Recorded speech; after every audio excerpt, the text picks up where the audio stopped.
Hello मेरे dear, तो आप लोग जितने भी मेरे डियर सेकेंड ईयर के डियर स्टूडेंट हैं सबको वेलकम करता हूं आज के इस वीडियो में।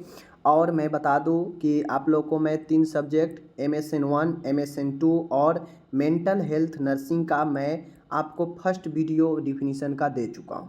लेकिन चाइल्ड हेल्थ नर्सिंग में हमारा जो है एक रह गया था और कल संडे था तो मैंने संडे के दिन में छुट्टी कर दिया ताकि आप लोग आराम से अपना फ्री होकर रहें। लेकिन आज हम लोग चौथा सब्जेक्ट कर रहे हैं जो आपका चाइल्ड हेल्थ नर्सिंग है, जिसे child health and paediatric nursing कहते हैं। ठीक है, बाल स्वास्थ्य नर्सिंग। आज हम लोग जो है जितना हो सके फर्स्ट वीडियो है डिफिनीसन हम लोग देखेंगे। और मैं बार बार बता रहा हूँ यह डिफिनीसन काफ़ी महत्वपूर्ण संजीवनी का काम करेगा। आपको यूनिट में लॉन्ग शॉर्ट क्वेश्चन में वर्ड जो आएगा उसको समझने में संजीवनी का काम करेगा। और साथ में यह आपके एग्ज़ाम में भी जो है 5 से 10 नंबर संजीवनी की तरह देगा। ठीक है, तो इस प्रकार से आप लोग समझिए। देखिए, मैं लगभग 4 से 5 वीडियो हर एक सब्जेक्ट में डिफिनीसन का आएगा। लगभग 1 महीना चलेगा। यह डिफिनीसन ही डिफिनीसन काफ़ी महत्वपूर्ण है, क्योंकि आप कितना भी पढ़ लीजिएगा और छोटा छोटा वर्ड समझ में अगर नहीं आएगा तो फिर कुछ नॉलेज नहीं होगा। तो यह टर्म जो है ये टर्म है, डिफिनीसन है, यह समझना ज़रूरी है। ठीक है, चलिए शुरू करते हैं। तो आपके सामने में है बीनिंग। देखिए, मैं सीधा सीधा आम तौर पर बता दूं, बीनिंग का मतलब होता है, बीनिंग एक प्रोसेस है। अब मान गए जो बच्चा 6 महीना तक माँ के दूध ले रहा है तो 6 महीना तक सिर्फ और सिर्फ जो है वह क्या करेगा, माँ का ही दूध लेगा। शुरुआत के स्टार्टिंग के जो 6 महीने होंगे। लेकिन 6 महीने के बाद जो है दूध ऐसा नहीं है कि उसको स्तनपान डायरेक्ट छुड़ा दिया जाता है। धीरे धीरे स्तनपान के साथ में ऊपर से कुछ जो है आहार देने की शुरुआत की जाती है और वही जो है बीनिंग होता है। ठीक है, जैसे 6 महीने तक कोई बच्चा पैदा लिया और पैदा लेने के बाद 6 महीने तक वह सिर्फ और सिर्फ माँ के दूध पर ही रहेगा, एकनिष्ठ स्तनपान इसी को कहते हैं, जिसमें सिर्फ और सिर्फ स्तनपान ही कराया जाता है।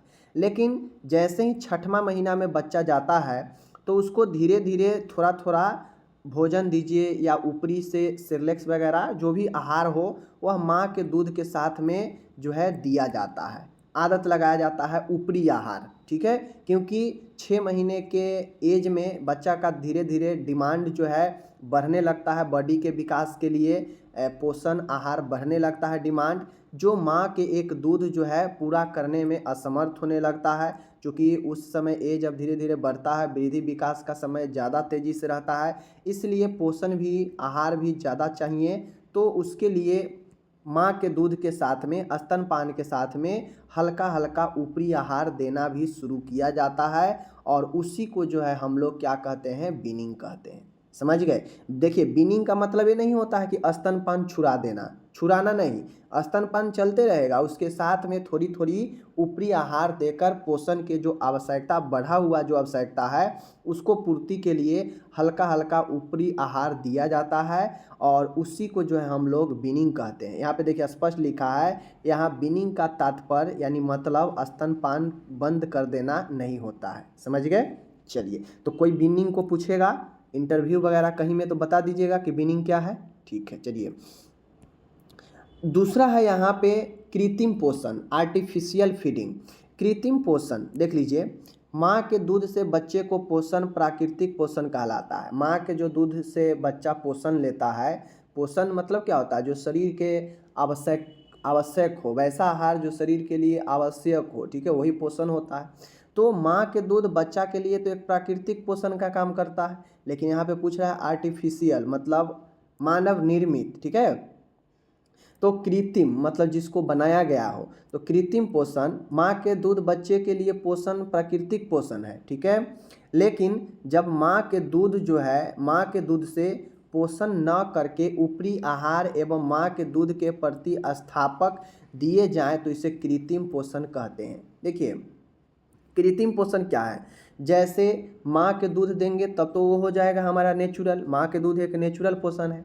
लेकिन जब माँ के दूध से पोषण बच्चे को न कराकर उसके ऊपरी आहार देना, मतलब कुछ अलग आहार देना या माँ के दूध के जगह पर कोई दूसरा दूध देना, वही कृत्रिम पोषण आर्टिफिशियल फीडिंग होता है। जैसे आज के मॉडर्न ज़माना में ये कृत्रिम पोषण ज़्यादा दिया जा रहा है। बच्चे को माँ अपने दूध जो है नहीं देकर, अपने स्तन का दूध नहीं पिलाकर बाजारू दूध जो है ज़्यादा पिलाती है घोर घोर कर, ठीक है, गर्म पानी करके उसमें घोर घोर कर ज़्यादा पिलाती है।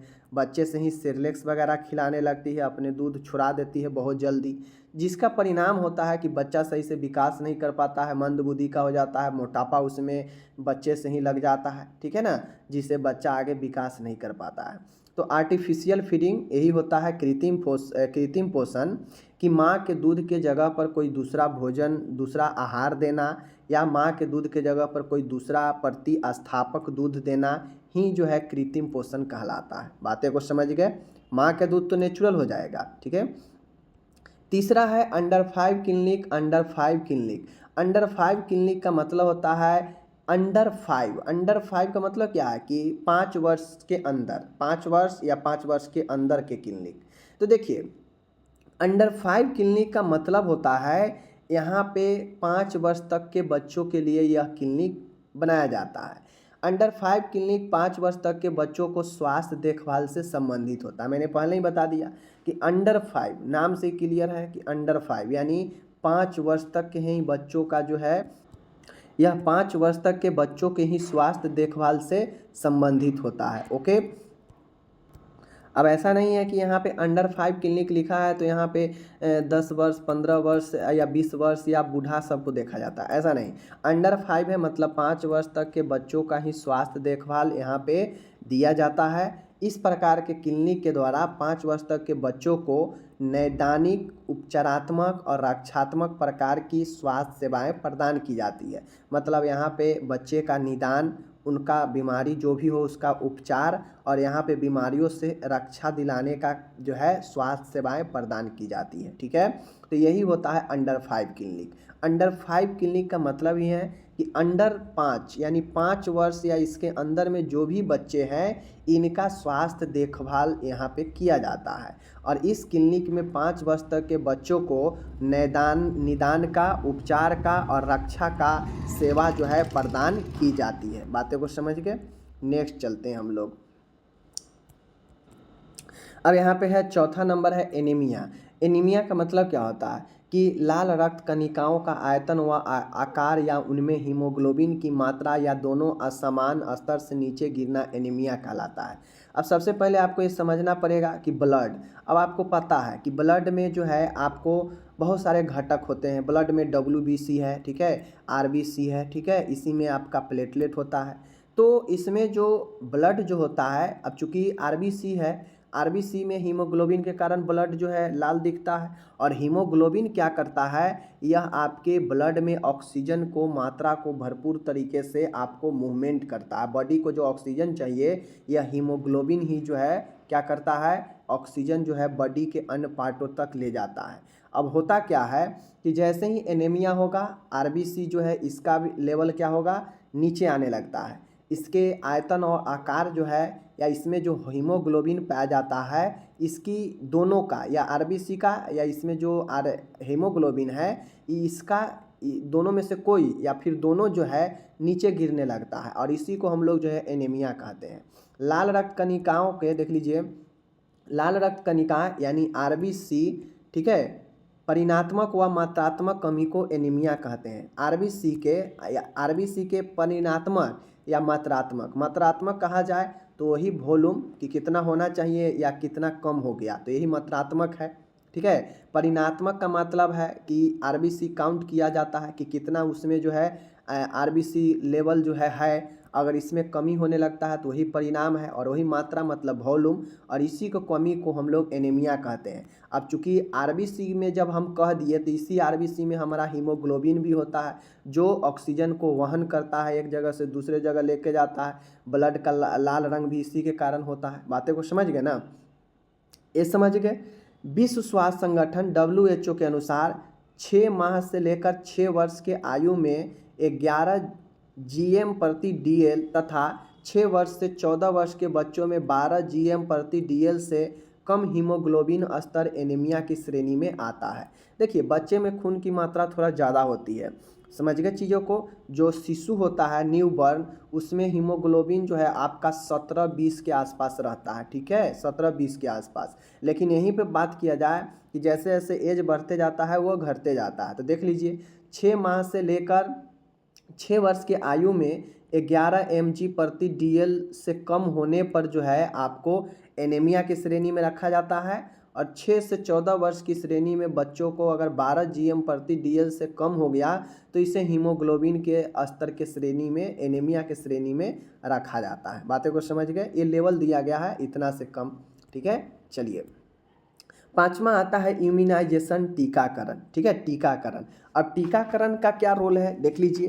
टीकाकरण क्या होता है? इम्यूनाइजेशन, शरीर में वैक्सीन, इम्यूनोग्लोबिन, एंटी सीरम प्रविष्ट करके किसी विशिष्ट रोग के प्रति रोग प्रतिरोधक क्षमता उत्पन्न करना प्रतिरक्षण यानी इम्यूनाइजेशन यानी टीकाकरण कहलाता है। देखिए जैसे आप लोग कोविड के वैक्सीन ले रहे थे तो आपको पता होना चाहिए यह कोविड के वैक्सीन पर्सनल कोविड के लिए ही दिया जा रहा था।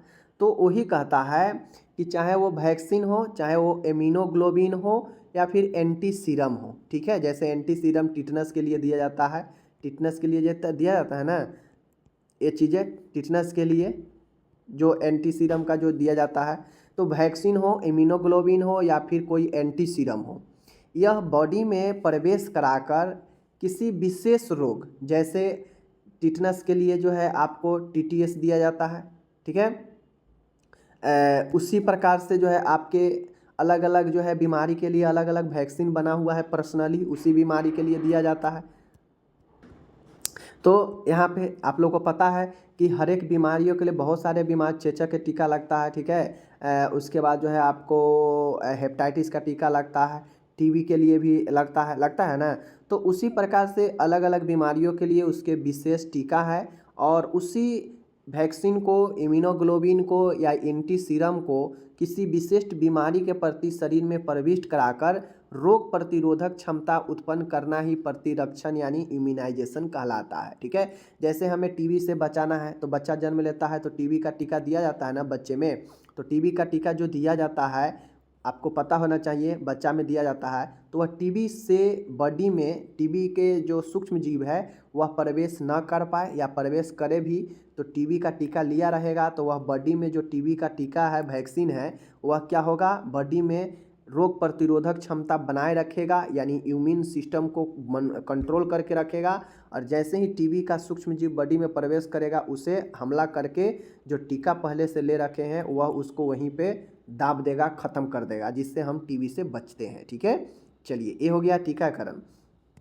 अब इस टीकाकरण का, इम्यूनाइजेशन का यही उद्देश्य है कि जो 6 जानलेवा बीमारियां हैं, डिप्थीरिया, गोलघोंटू, कुकुर खांसी, वूपिंग कफ, टिटनस, ठीक है, टिटनस, तपेदिक, पोलियो, मिजल्स, इन सब से मुक्ति दिलाना भारत में इसे 1978 में लागू किया गया था, ठीक है। तो इस प्रकार से यह 6 जानलेवा बीमारी कौन कौन है?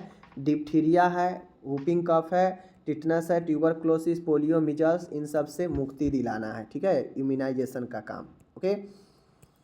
छठा आता है अमाशय, मध्यांत्र छेदन पोषण, गैस्ट्रोस्टोमी, जिजुनोस्टोमी, फीडिंग क्या होता है? देखिए बहुत अच्छा क्वेश्चन है। अमाशय छेदन या इसी को मध्यांत्र छेदन कहते हैं, गैस्ट्रोस्टोमी या जिजुनोस्टोमी, फीडिंग के मतलब होता है पोषण।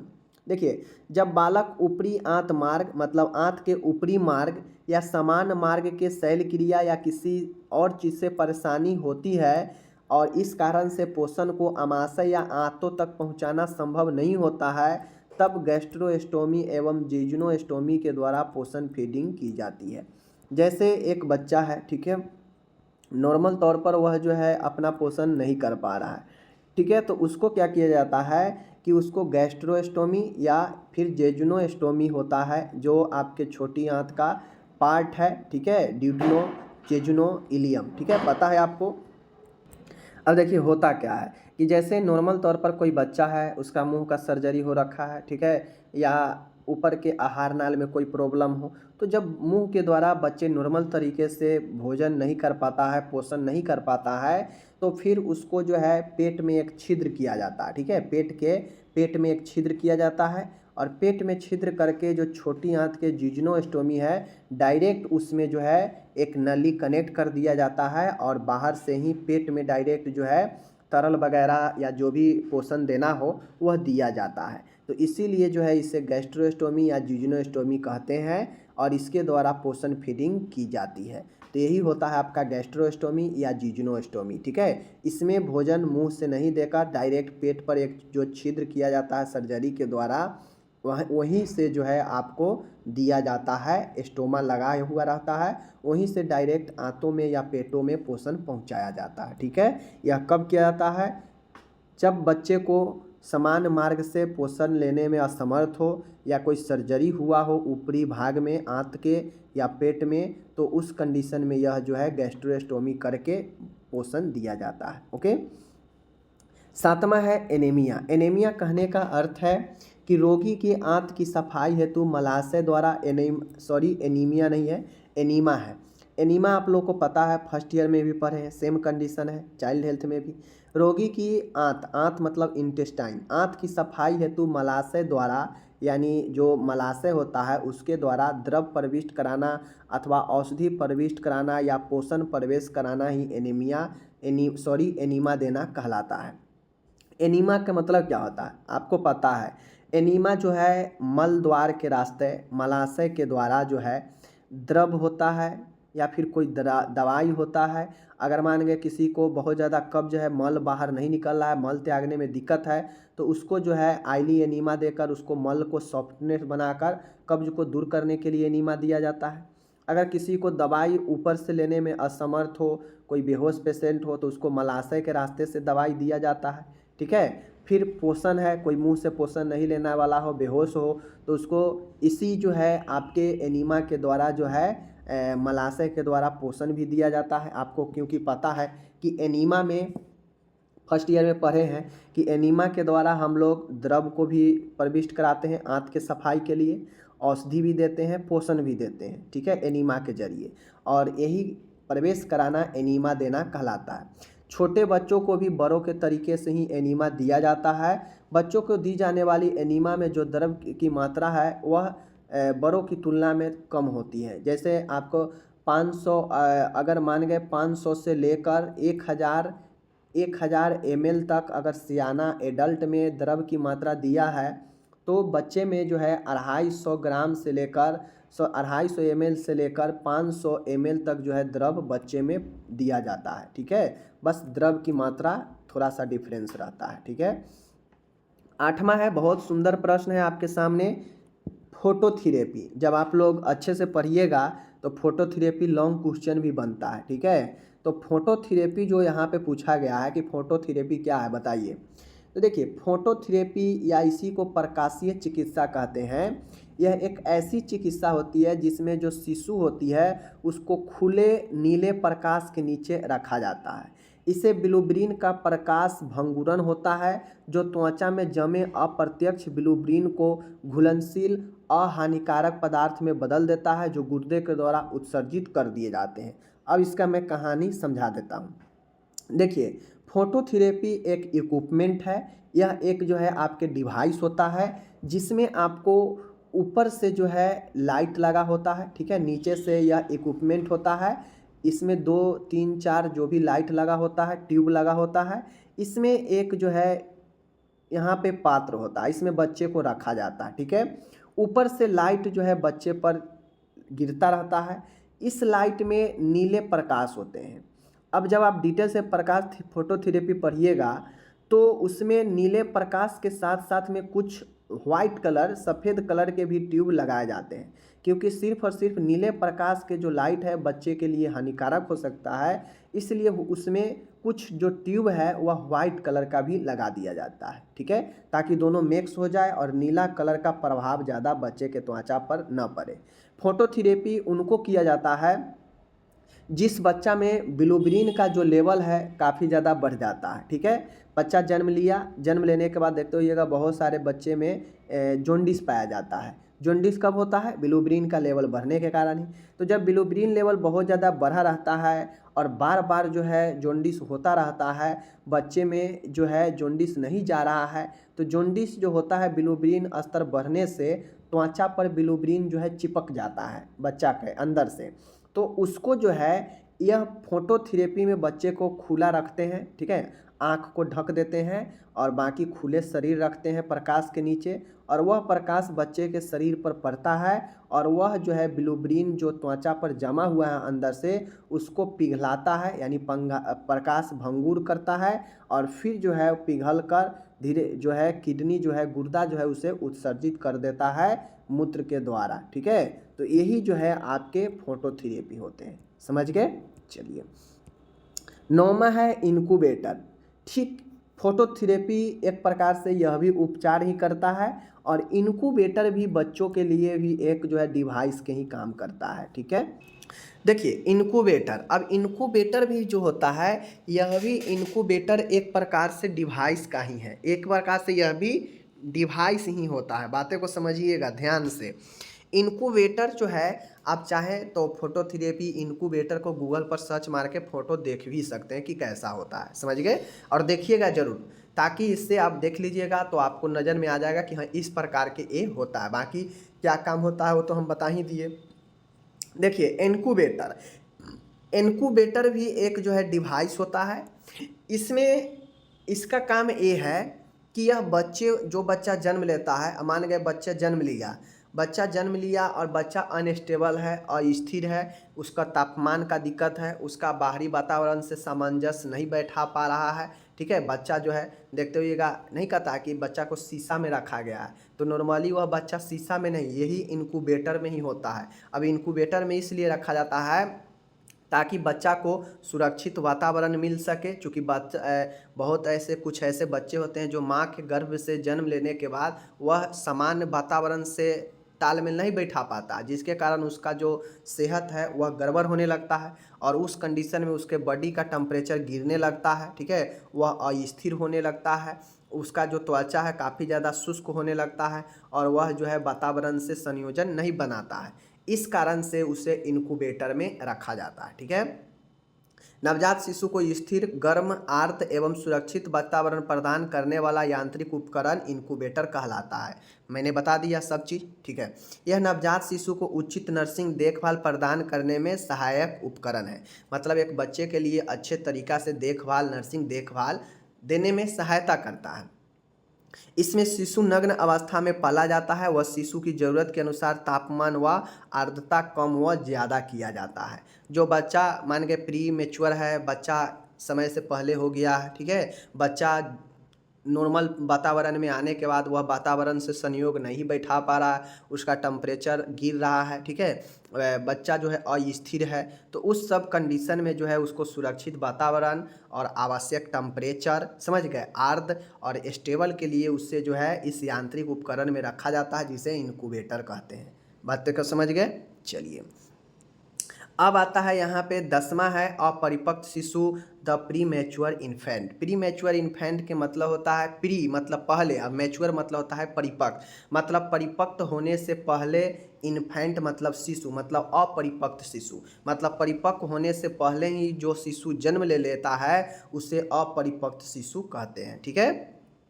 अब देखिए, गर्भ अवस्था के 37 सप्ताह पूर्ण होने से पूर्व ही जन्म वाले शिशु अपरिपक्व शिशु के श्रेणी में आते हैं।